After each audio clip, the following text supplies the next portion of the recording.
Hari ini manusia berkumpul di negara kita.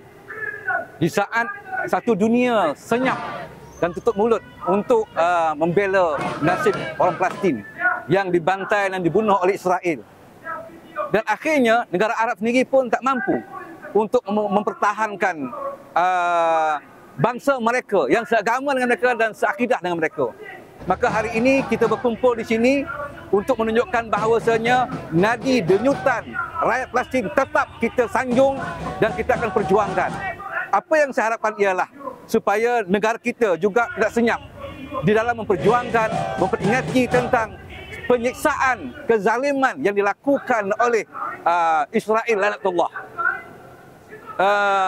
Fatwa ulama sedunia telah pun mengatakan bahawasanya sampai masanya dunia Islam bangun untuk berjihad, dan jihad ini hendaklah kita terjemahkan dalam konteks yang agresif di negara kita. Bukan bermaksud senjata, tetapi bagaimana kita menyusun agar manusia seluruh dunia bersemangat untuk mempertahankan senada, seirama, dan kita berdenyut nadi kita untuk membela nasib rakyat Palestin ini.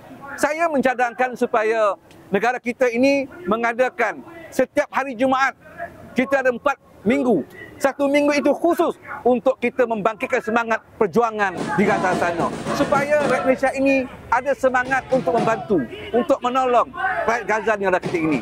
Dan yang keduanya, apa salahnya kalau negara kita bersungguh-sungguh untuk berjihad? Kita 4 minggu hari Jumaat, 1 minggu ini seluruh negara kita mengumpulkan dana sumbangan untuk membela nasib rakyat Gaza.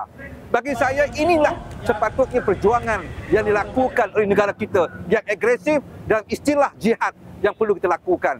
Dan kita buka seluas-luasnya apakah gerakan, apakah juga semangat yang ingin dibangkitkan oleh sesiapa sahaja demi membawa naratif kemanusiaan di mana sifat kebinatangan yang dibangunkan, ditunjukkan oleh Israel ini mampu menutup mulut semua manusia, termasuklah negara-negara Islam di sekeliling kita ini. Takkanlah Malaysia juga nak diam. Mana boleh. Kita ini sebahagian daripada orang Palestin. Kita mesti bangun dengan jihad dalam makna jihad yang sesuai di negara kita ini.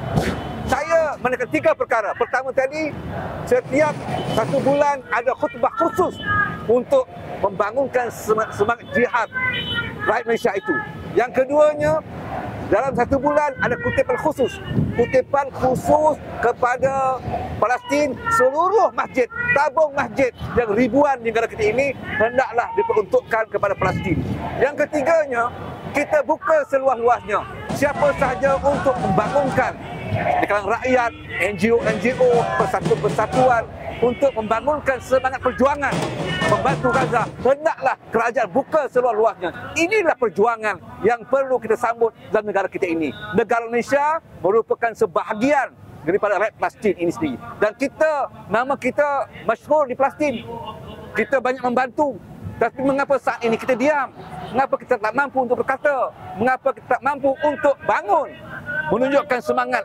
Negara luar bukan seperti ratusan perhimpunan. Negara luar ribuan, jutaan perhimpunan. Tapi negara kita, inilah dia yang hadir. Bagaimana? Di mana jihad yang perlu kita lakukan?